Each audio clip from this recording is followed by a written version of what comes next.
Welcome to the Augmented Advisor. Today, we are joined by James Shackell, whose YouTube channel has almost 180,000 subscribers and 13 million views. That all translates to over 40 new clients per month for his planning firm in the UK, NovaWealth. Today, James shares how he creates videos essentially backwards to ensure the most views, how he constructs the 3 key components that drive the success of every video, and his unique funnel for one of the most engaging lead development experiences I have ever seen. We also talk about the changing power dynamics and intellectual property questions that rising creators within larger firms create. This is one jam-packed episode from beginning to end. I had a blast, and I hope you do too.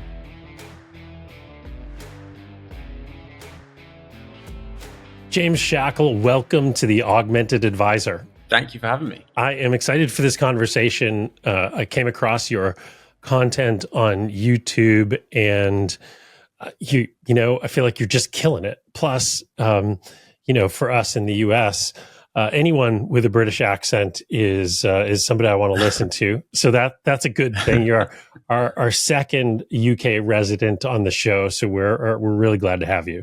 Oh, right. Great. Well, it's great to be on the podcast. Yeah, I've often thought about how I would fare if I set up shop in America rather than in the UK. Yeah, it's good to be here.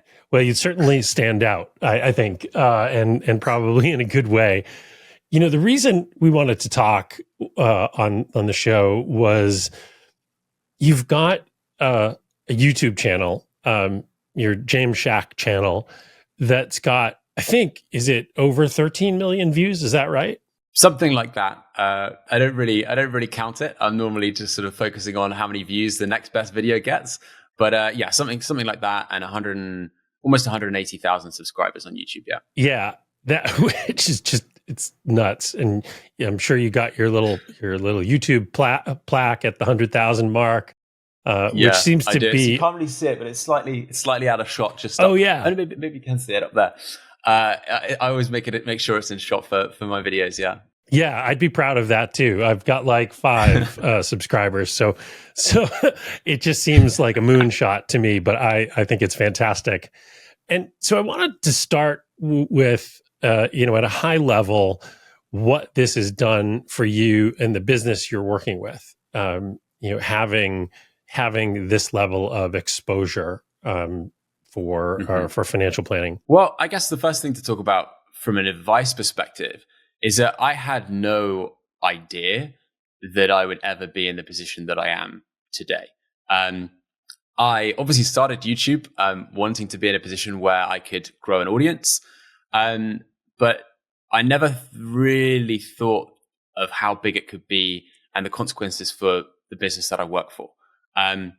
It was mainly just about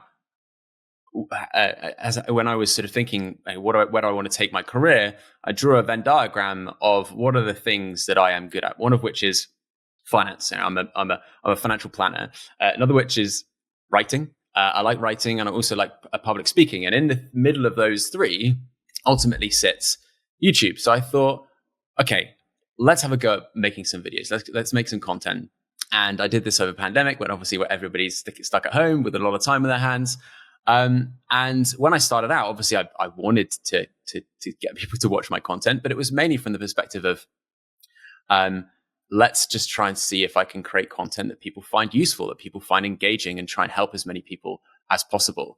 And it's only sort of since then, and since I found success with growing an audience, that I've then realized just what an incredible tool it can be, not only for helping people self-serve and get their own financial information from me, from a qualified resource, but also in terms of marketing, ultimately for our business here. And that is something we really want to dig into going forward, because I think most of the advisors that are going to listen to this or watch this on YouTube are thinking, hey, could I do this for my business? And what will it do? What will that level of commitment to content creation translate into for business growth? And I think that's a big deal. But at the end of the day, to be successful here, you also have to have successful content. You have to break out a little bit. And you don't need Mhm. 100,000 subscribers, but it does help to have a healthy subscriber base. So I'm curious,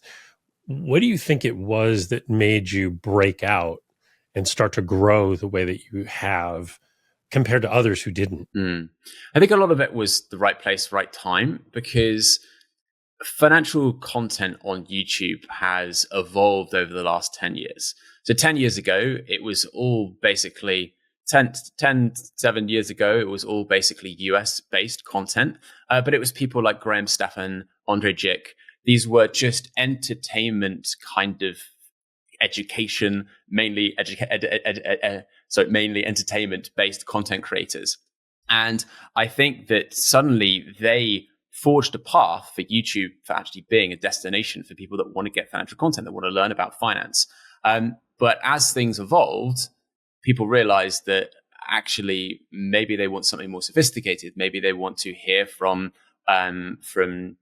voices that have actually worked in industries, that have got experience, that have got qualifications.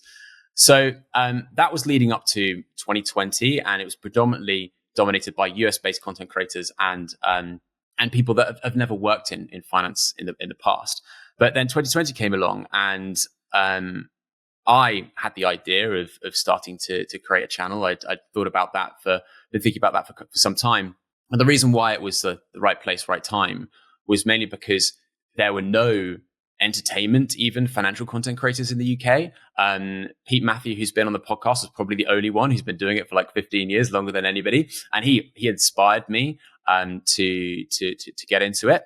But then it was kind of right place, right time because of the pandemic. And ultimately, a lot of people sitting at home with time on their hands. I had time on my hands to actually put into creating the content, but people also had time on their hands to actually watch it. And for the first time, people were going to YouTube to find financial content, but also for the first time, people were not only consuming a lot of content, but people were very concerned about their finances. And as 2020 progressed and the market started to recover and then go on to the bull run, people started to get really, really interested in personal finance and in investing and learning about it. So it was partly right place, right time. It was partly the fact that I had an advantage because I am a qualified financial advisor, whereas most of the other voices on YouTube are not. And the other part of it is most of what I talked about so far is luck, but the rest of it is ultimately a lot of hard work. I cannot tell you how many thousands of hours I have put into writing scripts and editing. I say editing is not really the main skill. It's actually scripting and thinking about ways to visually represent things, which I do quite a lot of in my videos, and we'll see a little bit later on when we get into some of my videos. But the thing that you've got to remember as a financial advisor, financial planner, is that we spend so much time trying to think about ways to teach our clients about certain financial concepts. And I have met and work with some incredible communicators, right? But they're only communicating to an audience of their 100 clients or something like that, right? But through YouTube, you have this platform where you can spread those communication skills.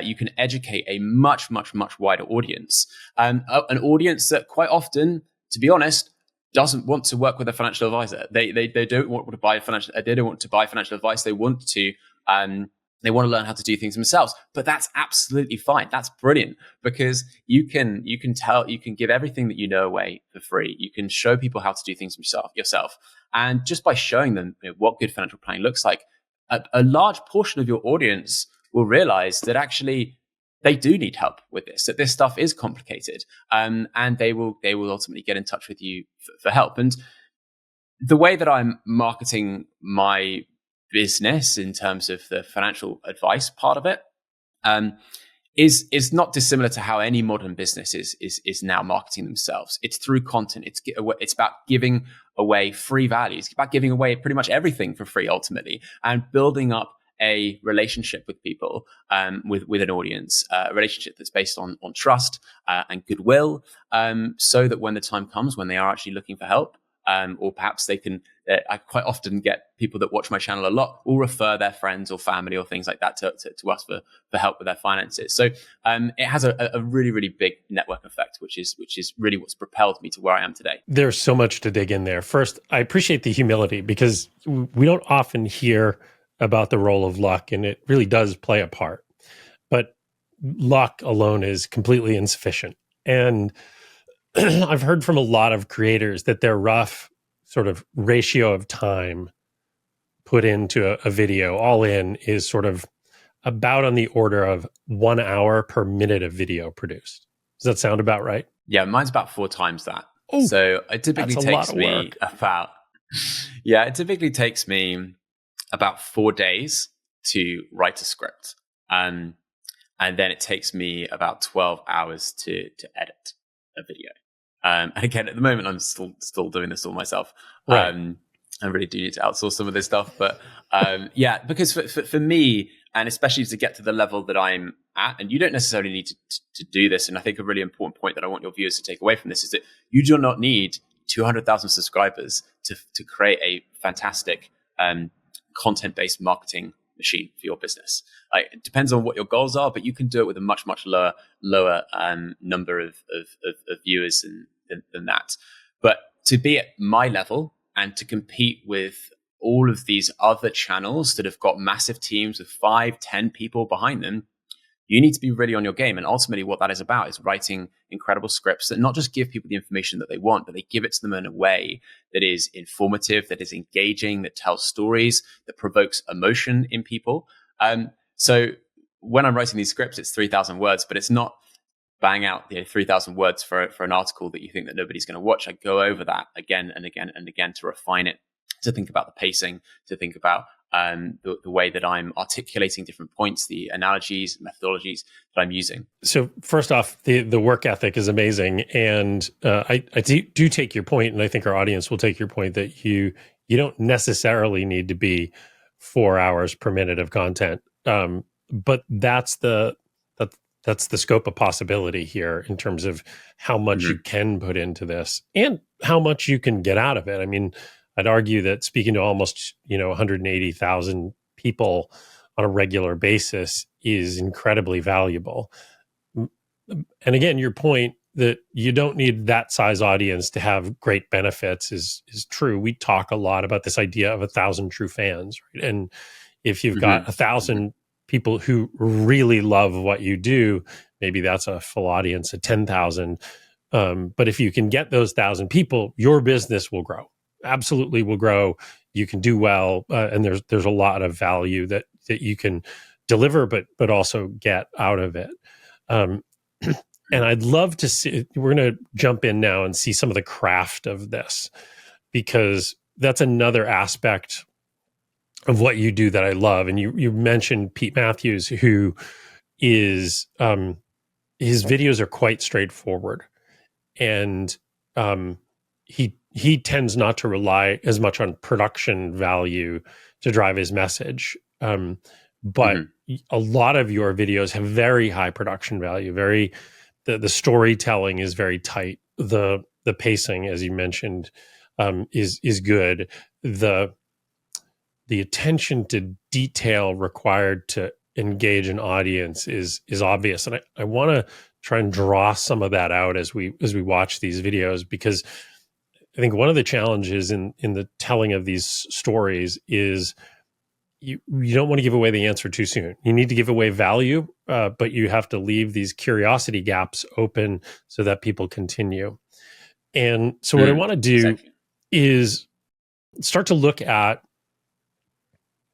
a couple of things about your videos, and we'll start by looking at 2 videos in particular. And I'm just going to share my screen here.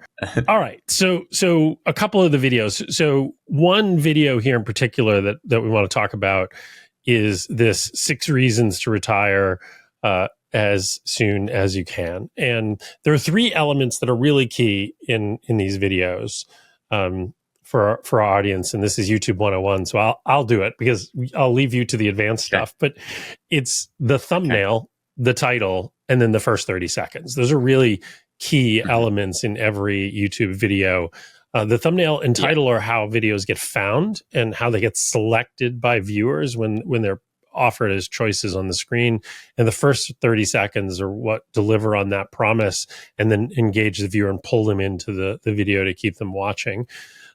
So when we look at this 6 reasons to retire as soon as you can, talk a little bit about the construction of the title and thumbnail. Well, yeah, I think the first thing to say is that when people first start making content, they think that the most important part is the actual video itself.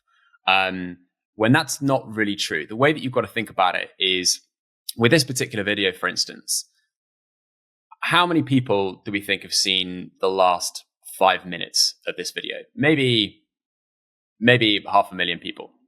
Probably less than that, actually. Maybe a couple of 100,000 people. How many people have seen the first 30 seconds? At least 1 million people, probably 1 million people. How many people have actually seen the thumbnail and the title? Probably upwards of 10, maybe 15 million people.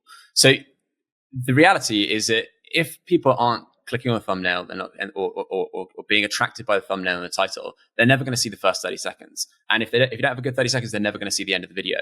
So all of your time and effort needs to be put into the packaging.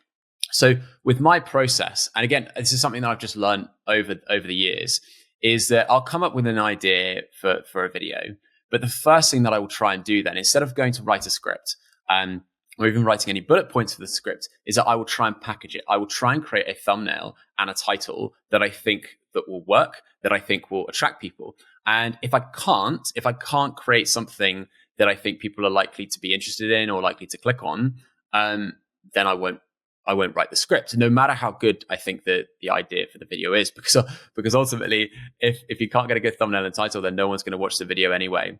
And I've certainly been very guilty of this in the past, of being so obsessed with my idea, thinking, I've got such a brilliant idea of a video, and then coming to do the thumbnail and title afterwards and trying to sort of make it work, but it doesn't really work. And I've spent ages writing a script, perfecting the script, coming up with all the graphics, coming up with all these different analogies and ways to think about things, and no one watches it because the thumbnail and the title weren't good.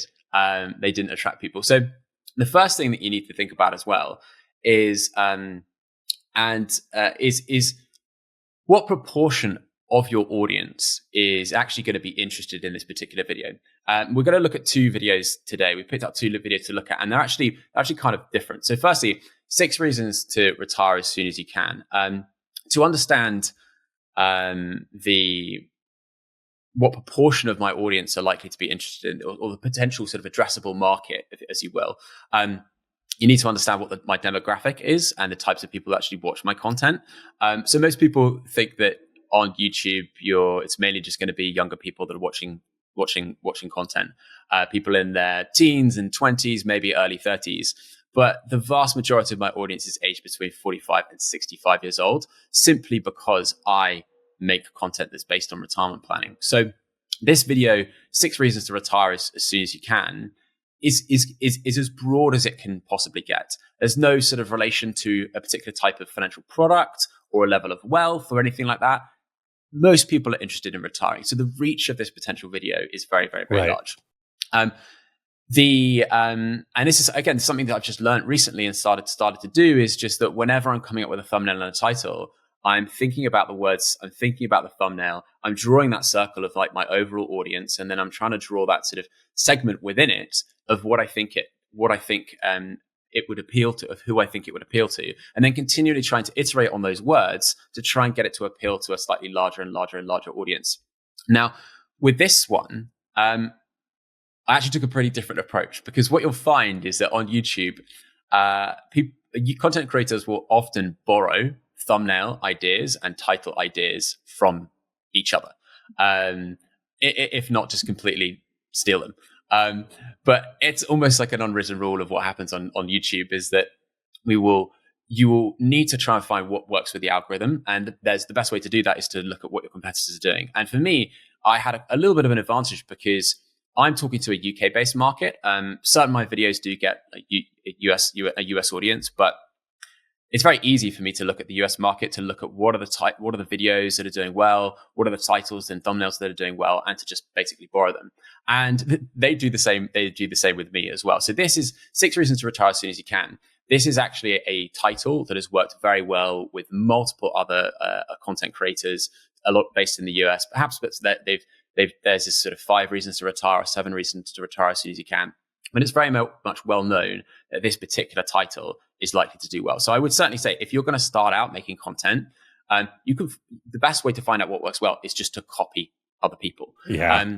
Obviously, you're not copying the video, you're not copying the whole video, but the packaging is very similar. But the whole video will be completely different, and you have your own yeah. perspective. What is that, on that, James? That Picasso said, "Good artists create, great artists steal," and I think it's very true here. You've got a lot to draw on, and creativity is great, and there's plenty of ways to express yourself. But if you're trying to look for something to work, find something that's already doing that and adapt it. It's simply a smart strategy.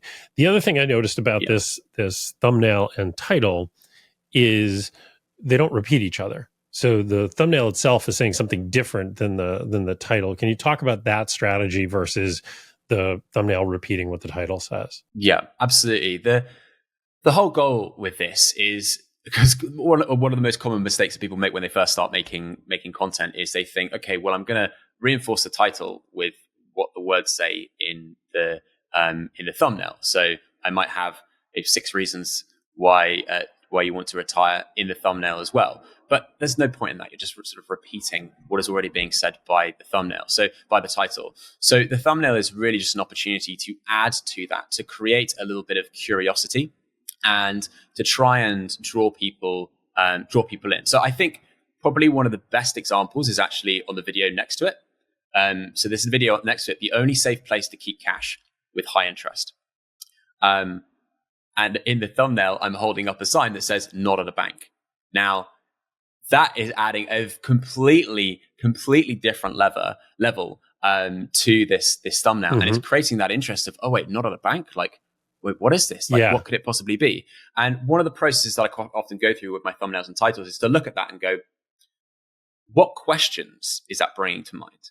Like, what are the things that immediately get brought to mind? And the more questions that this can generate, the better. So people are obviously looking at that. So they're saying the only safe place to keep cash, like what, at a bank? So we're saying what, a bank's like not safe with higher interest. What is this other thing? Like, is there a problem with banks? What's going on? This video was made at the time of the banking crises at the beginning of last year, Silicon Valley Bank, that type of thing. It's actually talking about money market funds and the fact that the interest rates that you could get on cash at the bank was very, very low at the time. And there was a massive margin between what was being offered by money market funds and what you could get in the bank. So ultimately, that's what the video is about. But if I titled that video as what money market funds are and how you can use them, no one's going to click on that. Absolutely not. So it's about trying to generate interest and trying to create those questions in the viewer's mind of, oh, wait, what is this? Like, I've got to find out. There's this information gap, which ultimately makes them click on the video. Well, great. Let's do this. Let's jump into that video and watch the first 30 seconds. I'm just going to switch tabs here. And we're going to pull up that specific video. And all right, are you seeing that? Yep. All right, let's do this, and we'll go through the first 30 seconds, and we'll do the play-by-play afterwards. We have 3 main resources in life: our time, our health, and our money. And when you're younger, you have an abundance of time and health, and you are more than happy to trade this away for money. But as you progress through your life, continuing to make this trade, your time and your health will start to become your most scarce resources. And there will become a point where continuing to work is actually costing you far more than retiring. As a financial advisor, people think that I spend most of my time berating my clients to save more money, but I actually spend far more time trying to convince them that they have already crossed this point and that they should retire. And maybe you are in this position too, which is why I want to show you 6 reasons why. All right, I'm going to stop there. A lot happening, and I went longer because you got me. So I found myself getting pulled into the video and wanting to know what was happening. And then obviously you returned to the 6 reasons there right at that 43-second mark, that 40-second mark. So let's talk about this and how you thought about it. And we've got, for those of you who are listening, this video opens with a side-by-side. On the left is something that turns into a graph of life resources, time, health, and money. And on the right is James talking. And then that graph kind of evolves into a few different things over time in the video. But it really sets this kind of base for how you talk through concepts that you want to visualize later in the video. So let's talk about this. How are you thinking about this? Okay. Well, the first thing to comment on is really the emotion and passion in my voice. Now, this is my particular style, but I personally think that unless you are very passionate about what you're talking about, like, how do you expect anybody else to take it seriously or to be interested in it, right? So that has personally worked for me, is by having a lot of passion and a lot of emotion in my voice. Now, the other key part about this video, and this is very much specific to the content, is that, again, thinking about the reach of the audience, this is trying to reach as many people as possible. And in the first 30 seconds of the video, I'm putting forward this concept of the fact that you trade your time and your health for money over time. And this is something that everybody can relate to, but it's not something that people often have at the front of their minds. And by just visualizing it like this, by putting up that graph, it just helps people to see how over time, ultimately, their resources of time and health are bleeding away. And hopefully, they're accumulating assets on the other side. And I think that the key part about this particular video, and I think, as we all know, as financial planners, the key part with so many clients and why they choose to retire is this aspect of time and health, and recognizing that these are their most scarce resources right now. So I think it speaks to a lot of people, and that's very much specific to this particular video and this thing that I'm putting forth. And I think the other key part as well is it very much ties in with the thumbnail and the title. It follows on directly. It's talking about exactly the same type of content. So when people click on the thumbnail and the title, they then see the first 30 seconds like, yep, this is confirming this is exactly what I'm going to get. And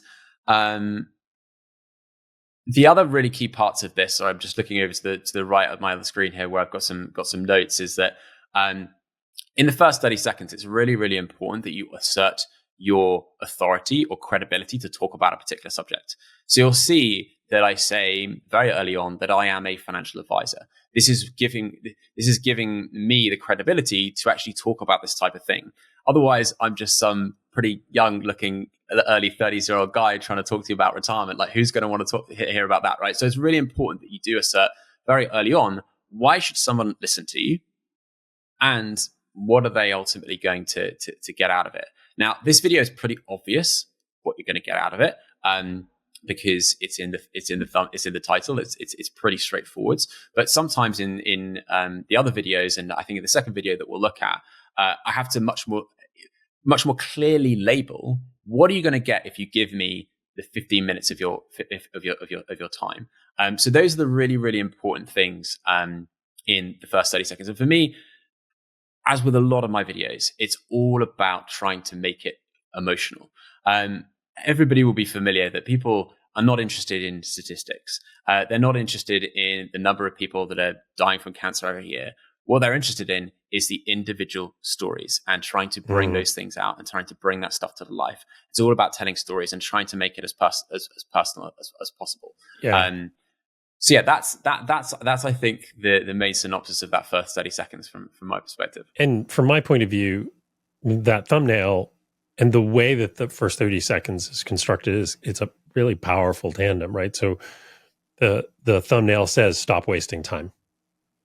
And then you get this graphical representation of how the time you have left on this earth is bleeding away, which is something we all universally feel, particularly as we get older and closer to retirement. And this starts with that very simple concept that lays an emotional foundation and stakes. It basically sets up stakes for the story that you're going to tell. And for me, that device is very captivating. And it's also telling that while you establish your authority, you don't start to ramble on about anything technical in this video at all. It doesn't matter that you're, a CFP. It doesn't matter that you're a real financial advisor, except to set up the credibility, because you're telling a simple, universal sort of story here. That to me is the powerful part, right? You tell that universal story from the point of view of a very credible source. Yeah, and I think the other really important part, which I often miss in my videos even today, is to really think about the type of person that you expect to be watching this video, and what is the base level of knowledge that they already have. So the reason why this video has is done so well is because you don't need any level of prior financial knowledge or expertise to consume this content.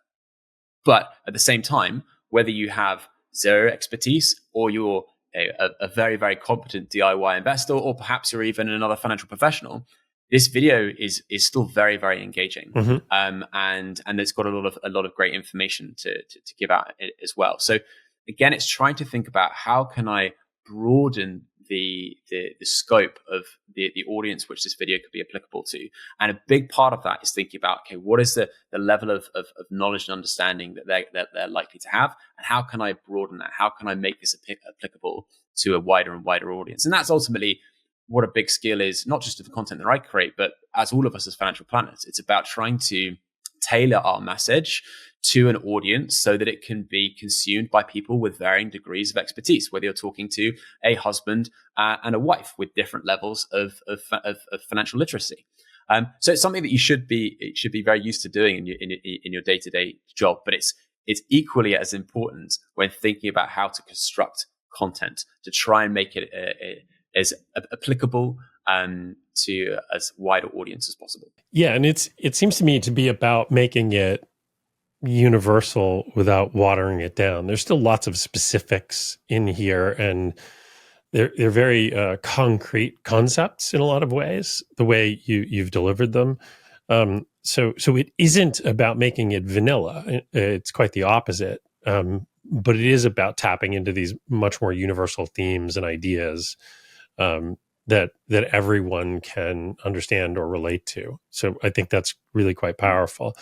Now, let's take a look at the other video that we've selected here. So I'm just gonna switch tabs, and this video is called 6 Reasons to Retire as Soon as You Can. Oh, nope, sorry, that was the one we just did. I'm 55 with £1 million. And can I afford to retire? And it has in parens real case study, which I thought was kind of an interesting addition here. So should we look at the thumbnail and the title first? Yeah, we can. Why don't we go back? I think that's a good idea. So we're gonna just switch screens. One thing about Riverside and screen sharing is that you have to, in order to share sound, you have to share by tab, so you wind up switching around a lot. All right, so this video, if I remember, sorry, let's see, where are we? I think if you go to it's third one most down, popular, there it is. All right, so it's right here, top row, all the way over, and a little tough to make that larger. I wish there was a way to compress this or blow it up, but. For those of you who are listening, what we've got is a picture of James, and there's a graph on the top left that says failure, and you've got sort of a chart under there, and then you've got another chart that is slightly different, which shows kind of this margin in it, and that says success. And then that's on top of the title. It says, I'm 55 with £1 million. Can I afford to retire? Real case study. So take us through this one. As I was talking about before, about thinking about your overall audience, the maximum possible people that you could reach, and trying to create content that can target the larger audience as possible. Sometimes, though, I don't do that. Sometimes I don't do that on purpose. Sometimes I want to make a video that is specifically targeted at a particular audience. And these types of videos are certainly there to attract a particular type of viewer, but also the type of people that are likely to perhaps want to become clients of our business as well. So sometimes I'm creating content that is trying to bring in as wide an audience as possible, that is trying to get hundreds and hundreds of thousands of views. Whereas other times, I'm actually just trying to create content that is going to speak to my existing audience, that is going to improve that relationship, and is going to teach them perhaps some more advanced skills and knowledge that they can about financial planning, about what good financial planning looks like, and also to introduce them in a lot more detail to a lot of the processes and the customer journey that we take clients through in our own business. And this is very much what that is about. This is an example, a case study of some clients that we worked with and the process that we took them on and the results that were achieved. So again, I had started doing some case studies like this in the past, but other content creators, James Shackell, for instance, in the US, does a lot of case studies like this. I say that there's been other financial content channels that have done case studies where it says, I'm 55 with X amount of money. Can I afford to retire? Or how much can I spend in retirement? These types of case study videos are typically very, very well, because people are just interested to see what happens in other people's situations. They're also interested to see the step-by-step process that people go through when they're engaging with financial planning. So going back to this thumbnail and the title, I've sort of explained why I've chosen the title. Certainly from a interest perspective and a curiosity perspective, people are interested to understand, can someone with £1 million afford to retire? And if so, what type of lifestyle are they able to achieve? Now, the thumbnail, again, is building on that. It's adding to that, because it's saying, by just seeing this thumbnail, and what you're seeing is ultimately a cash flow plan. It's a linear model of a cash flow plan. And in the top model, it's saying failure. So clearly, we know that this example that people are going to show is a position where they can't afford to retire, where actually they are off track, where there is something going wrong. But then the second cash flow plan, that the graph that's shown there, shows success. So there's clearly some sort of change, some sort of transformation that goes on that results in them from being not able to retire to being able to retire. So again, a great thing to do is, if you're just looking at this title and thumbnail, is to just take a minute and think, what are the questions that brings up in your mind? And there's a lot of them. There's a lot of potential questions that you could think of. So what has gone wrong? What are these people doing wrong? Is it something that they've done wrong? Is it something with the markets? Is it the way that they're invested? Is it about the money that they're spending that's gone wrong? People are interested in what's happened.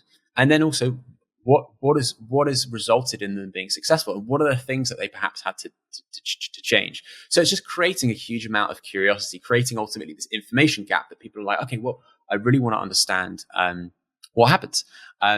And that follows into then the first 30 seconds of the video, as we'll see, if you want to go to that now. And for me, what this thumbnail brought up was just simple. It was, well, wait a minute, what is the difference between those two scenarios? How did they get them from failure to success? I kind of want to know the answer to that, because maybe that's what's going to help me. And so that was what I leaned into when I saw this. So we'll just grab this next screen share here, and you're about to chat. So let's listen to this first 30 seconds or so. I work with a couple who recently decided that they would like to retire as soon as they can. But even though they had £1 million investment portfolio, the chances of them being able to retire with the lifestyle that they wanted did not look good. But by doing something that went against the grain, something that most people would never think of. They were able to leave corporate life and start living the retirement lifestyle we're looking for. Although this is an example of a couple with larger assets, the lessons to be learned here are applicable to everyone and may enable you to start living the life that you're looking for much earlier than you ever thought possible. Hello and welcome back to the channel. So the little question mark that you dropped in there, that Easter egg, I don't know what to call it, but you said by doing something that most people would never even think of, and you never answer that question. Yeah. And I'm like, darn, wait a minute. What's the answer to the question? What did they do? So now I'm going to have this queued up for after the show, and I'm just going to watch the rest of it. But so talk about that, because that construction, first of all, it relies on none of the visual imagery that the other first 30 seconds did. It's really story driven. Well, it's different visual imagery, right? It's the imagery of the plan, but it's different of a kind, and in some ways it's more technical, because it's giving this output of a cash flow plan with this kind of storyline to it. So talk us through this. Yeah, so this is a totally different opening to the one that we looked at before, a totally different technical approach. And it's all about what we call like an information loop. Ultimately, you're trying to help people recognize that through watching this video, they're going to understand a complete information loop. But at the moment, what we're helping them to recognize is that there is a gap. And we're trying to make that very, very clear. So the first part of this video is really just about enforcing the fact that there is this journey, the beginning of the journey, which is a failure, and then the end journey, which is a success. At the end of the journey is a success. Now, what a lot of people think of when they're first starting to create content is they think, okay, I don't want to show the end results because then people aren't going to be interested. They're not going to be interested if I show they were successful, or how much money they were able to save, or how much tax we were able to save them, then why do people need to watch the video? But the thing that you need to recognize is that the most important thing with these types of videos is the journey. So what I'm showing at the very beginning is where they started and that there was a failure, and that there was this transformation that goes along the way. There's going to be this journey, which I'm going to take you on, to which it was a success. And not just a success, but by thinking of something that most people would never think of. This is making this information that you're going to get, this missing piece of information, not only big, but it's new and it's interesting. And obviously, again, it goes at the beginning, at the start of the video, I'm talking about the fact that I'm working with the clients, that I am a financial advisor. Again, just asserting the fact that I'm credible to talk about this particular topic. Yeah, and the visual is really powerful to me, particularly at this scale, because the promise is you're 482,000 pounds better off at age 77, and the graph shows money never running out. So if you're in this situation and you're thinking, in the US, I've got $1 million, same question, and there's a difference where I run out of money, or it looks like I have money until I die. I really want to know the answer to this, and I really want to know the unconventional trick. Like, really, I really do. And and I think the structure of this, it pulls at a different emotion.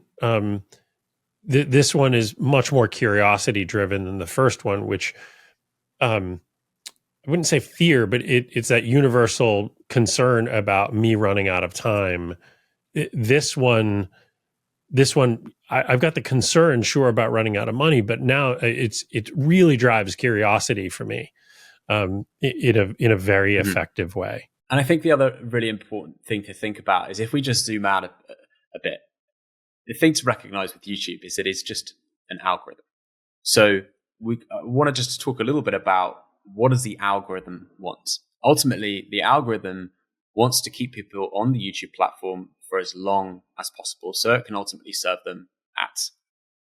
And therefore, if you want YouTube to push your content to more people, you need to not only be getting people to click on your thumbnails and titles, but you need to be keeping them there and keeping them engaged for as long as possible. And the videos across all of YouTube's, across all genres that get the highest retention, as it's called, are ones that set up some sort of challenge or some sort of journey where you ultimately have to watch to the end to actually find out what has happened. Mr. Beast, largest YouTube channel in the world, is very common for this. Every single video of his is a challenge where you need to watch until the very end to actually ultimately find out the result. His videos are typically quite different because you don't actually know what the end result is until you get to the end. But with mine, I'm showing you what the end result is. But what's interesting is the journey that you have to get on. You have to watch the whole video to actually find out all the things that happened to actually bring that result around. So you're creating that information gap, and you're only fulfilling it at the end of the video, and that is really, really important. The other video that we looked at with the list, again, that kind of does it in a similar way because it's a list, and you want to go to the next one. You want to find the next one, the next one, the next one. As long as the point number 1 and number 2 and number 3 are interesting, then people are likely to watch to the end. Right. But it's about trying to think of these formats that hold people's attention and that people are interested in as well. And this case study example is a really, really, really common one. Again, I think James Shackell in the US is probably the guy that does this the best. And he has great videos doing a lot of case studies, showing the software that he uses with his clients, showing the conversations that he has with people. And the great thing as well is that the way that people are viewing and using YouTube is changing a lot as well. So I only realized this about 6 months ago, which is nuts, that the majority of the views on my channel come from TV rather than on your laptop or on your phone, which just shows that, especially with older audiences, they're quite often, instead of watching Netflix, instead of watching HBO or whatever it is you have in America, they're using YouTube. And they're liking to watch longer form content, stuff that is perhaps a little bit slower paced, and stuff that shows a 15-minute, 20-minute, maybe even like 25-minute example that they can sit through and watch at a slightly lower tempo. So this type of case study based content just really hits the nail on the head for a number of reasons. Yeah, you talked about pacing, and one of the things I'd observe about your opens, and what I know from watching your videos, generally speaking, is, and this is probably driven by your concern for your specific audience, there aren't the 2 to 4 second jump cuts that you often get, particularly at the beginning of a video that's targeted to a younger audience, that is so fast paced in terms of the editing. This has edits and they're moving along, but there's this sense of flow and continuity here that a lot of other videos on YouTube purposefully try not to go after. They're really trying to just amp up the pacing, it seems. And I'm curious if you've tried that, or sort of how you got to this style. So I'm actually slowing my videos down at the moment, or I'm trying to, because again, YouTube is just changing. It's just evolving from where 2 years ago, 18 months ago, it was high retention editing. So lots of jump cuts, lots of graphics, the kind of thing that you used to see in a classic Mr. Beast video. That used to be all the rage. And ultimately, YouTube just became this absolute sort of dopamine sinkhole. But people started to become aware of that, and to realize that watching this type of content isn't really good for them. There's no sort of a nutritional value in there, and it's really just dopamine hacking. There's a technical word for it. And instead, they actually like less highly produced, more authentic, more organic, longer form content that is not so fast paced. So I would still say that my videos are very information packed. They've got a lot of graphics to keep people interested, but I think there's definitely a bigger shift towards slower based content. And it's not just for older audiences, even younger audiences as well, because the ways that people are consuming content and the content that they're interested in is changing over time. And that's always a thing to remember with YouTube. And it's also why being a content creator is ultimately risky, and you have to be open with experimenting, is that the meta game and the strategies around YouTube are changing all the time. Yeah. And when I look at your videos, and it's good to know that you are trying to slow it down, because, I look at this one, the I'm 55 with £1 million video, and I mean, really, there's 3 cuts in there, maybe 4 in the first 30 seconds. And I contrast that against one of my favorite YouTubers about creators, Colin and Samir, their show. Yeah. And their opens, if you go back 6 months or a year, their opens, those first 30 seconds, there's a cut every 2 to 4 seconds in those opens. And it was effective, but it was very, they were really trying to hack the curiosity gap, and they were dropping in all kinds of questions, and it was very fast paced. And I look at this, and this all feels much more comfortable and natural to me. So it's interesting to learn that YouTube is headed in this direction. Yeah, it certainly is. But don't get me wrong, you still have to have a fantastic hook at the beginning of the video.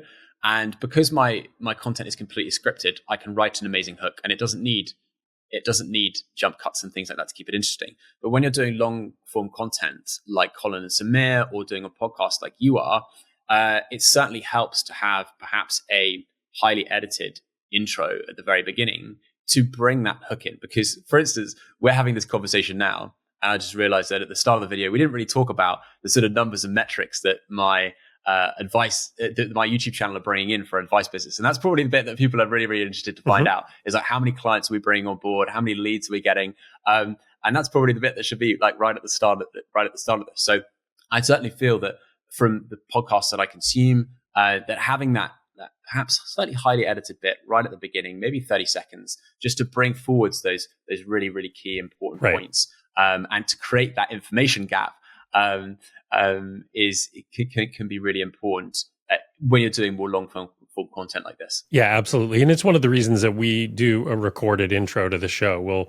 We'll take out those bits and just run through it. Okay. And we do that because we tried the Colin and Samir style open in our show, and found that while it helped with retention in the first 30 seconds, it's incredibly expensive to do those edits. I mean, it very much like your 4 hours per minute of video. Those first 30 seconds were probably taking us 2.5 hours to do.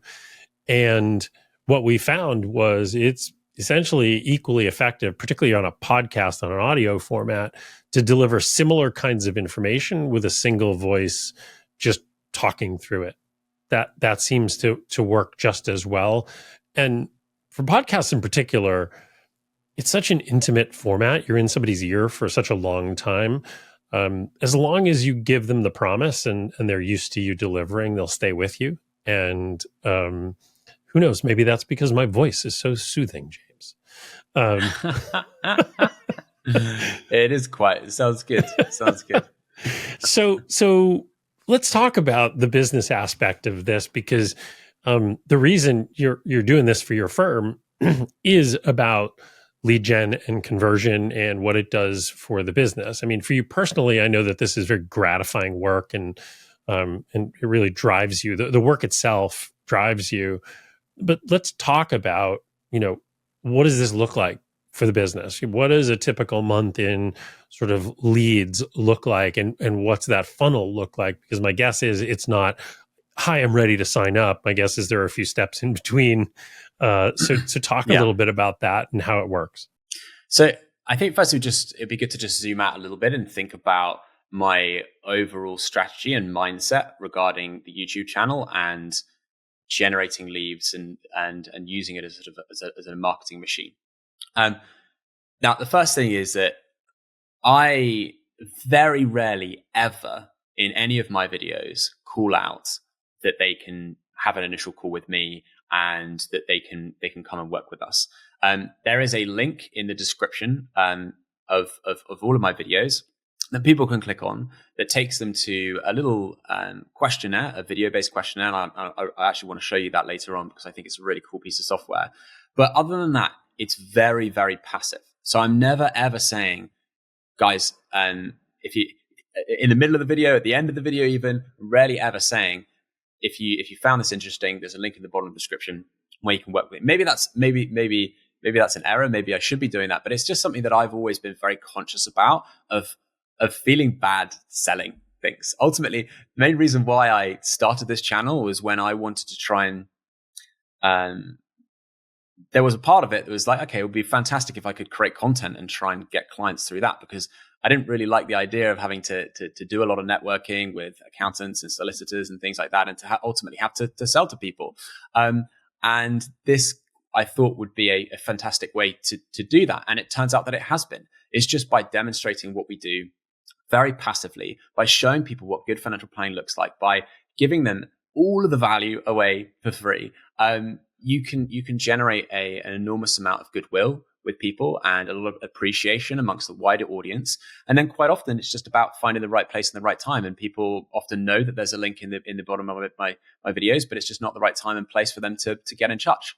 But then, when they do, they click on the link, and then it goes through a little video funnel that tells them a little bit more information about me and my business and the process that they're going to go on there afterwards. So I did want to just, okay, can you see that?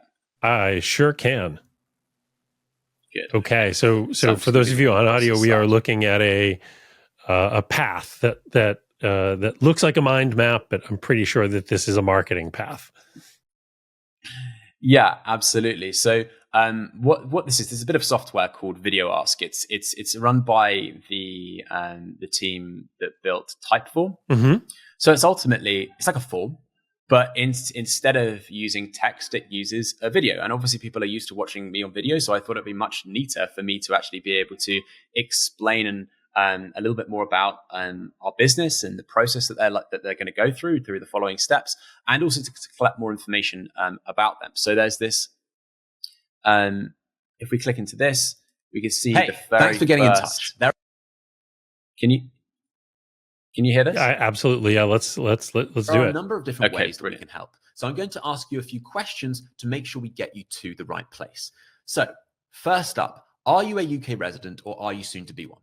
So again, just super simple question, but it's a very important one. We get a lot of people that are getting in touch with me from across Europe, across the world, from Australia, that are all interested in working with me. But obviously, I can't work with them. So this is just an interesting way to filter those people out. And obviously, if they say that they're not based in the UK, I can only advise UK residents. Then it sort of sends them back to my YouTube channel. Next, if up, they are what based in level the UK, of then ask them. Assets do you currently have? Or if you're about to receive a big lump sum, how much are you about to receive? So this should include cash, pensions, ISAs, pretty much any investment other than property. So again, just really important question that we need to ask up front. We typically work with clients that have got investable assets north of £200,000. So that's just a really important point to note. If people have got less money than that, it sends them through to another video where I actually talk about a course that I am building. This is targeted at people that are either DIY investors or people that can't afford or get access to financial advice. But if they do have enough money, it goes on to ask them if they are the sort of type of criteria person that we'd like to work with. It goes on to ask them further questions. So I'm not going to go through all of this, but ultimately it ends up with a Calendly booking where they can book some time in with some of my colleagues here at Nova and to have an initial call. So this is an amazing experience. So I love this. I just opened the that video ask because we use Typeform here at Blue Leaf, and I know a lot of advisors in the US use Typeform, but this is a whole different level of experience on a Typeform. And structurally, it's actually quite similar to what Typeform would do normally. Exactly the same. But the level of engagement here is completely off the charts. It's just a whole different feel. And it makes you feel like you're potentially joining something, not buying something. And that is pretty remarkable to me. So absolutely. How long does it take somebody to get through this? I should imagine that end to end, we're talking a couple of minutes worth of video here. Yeah, 4 minutes. And again, that's just a really important point. And you might have seen that on the very first video. It says how long it will take you to complete it. That's a really important point. We just want to make that clear up front, how much time they're going to have to invest in this. But yeah, so it's filling exactly the same function as Typeform, but it's just done in a much more high touch way. Yeah. And this tool it's not just good for this sort of funnel. It's great for trying to generate leads through things like LinkedIn, for sending personalized messages. Oh my It can be gosh. used for so many different use Yeah. cases. So, for instance, you could set up a little funnel, which you'll send. I don't do a huge amount of LinkedIn lead generation, but I know a lot of other members of my team do, and it's about finding a particular search of a very particular sort of niche of individual partners, perhaps in law firms, that type of thing, and creating this sort of customized experience specifically for them that you can send out there. It's all about it's all about having that sort of higher level of touch, that sort of personalization, which is going to make it more likely that they're going to interact. And for me, this just works so well because people are used to me explaining things via video. And yeah, the other really important thing is to have then an email chain and system that fits alongside this to make sure that if because the other thing as well is that, and another thing to talk about, which we might get into a little bit later on, is that nowhere in my videos do I say that I work for Nova. We are fairly independent in that I have my YouTube channel, I have my own YouTube channel business, and then I have Nova, which is the advice business that I work for. And it's in this video that I'm then introducing Nova, and then I'm introducing who they are and our relationship, right, and how that all works together. So there's reasons why I've kind of kept them separate, which we might get into a little bit later on. But this is just a really important point to firstly introduce that other third party, and obviously, of course, the first thing that people do as soon as I introduce Nova is they're Googling on to try and find the Nova website and that type of thing, which kind of can sometimes pull them off the journey, which is why it's really important to reinforce this with an email chain that can follow up and get people back onto the journey. So, yeah, ultimately they then end up booking an initial call with one of my fellow advisors here. So, all in a typical month, what's the lead flow look like? How many people wind up going through this process with this? So I've had since November last year, which is when I set up this new version of this form, I've had about 15,000 people that have come through and started this journey. But only a very small proportion of them, I'm going to see if I can show you the answers here. No, I don't think I can show you the answers without showing you any personal information. Yeah, so let's just talk about it. Yeah.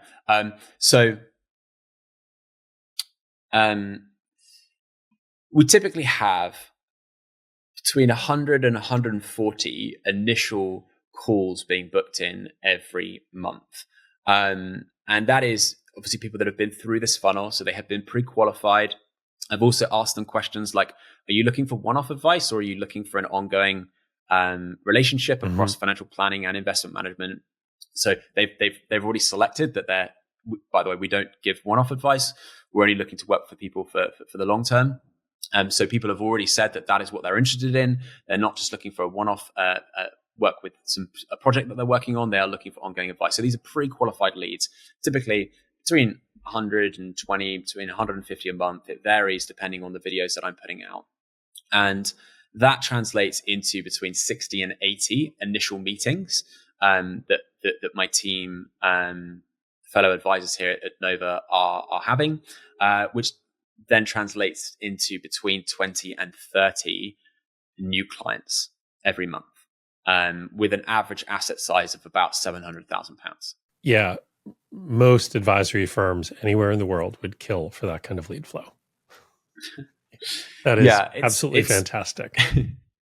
It's certainly a very good problem to have, but it is a problem all the same, because we are, for instance, looking to onboard maybe 250 new clients from YouTube this calendar year, which will be about £150 million worth of assets.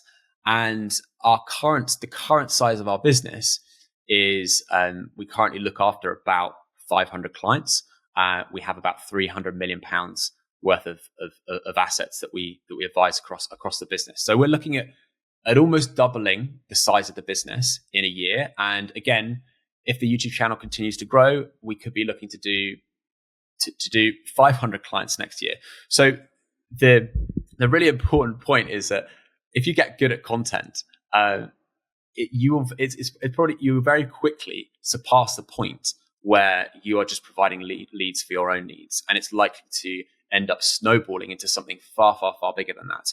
And the problem that I have, and the problem that all large content creators that are financial planners have, is not finding new clients. It is actually servicing them and scaling up to be able to provide a good quality of service. And I've spoken to James Shackell about this. I've spoken to Pete Matthew about this, and we all share the same sort of challenges. Is not finding new clients. It's actually trying to hire and scale a team fast enough to be able to do that. That's the real challenge. You've been incredibly generous with your time, and I really appreciate it. And some of the insights here are mind-blowing, and video ask. I'm gonna be all over that one.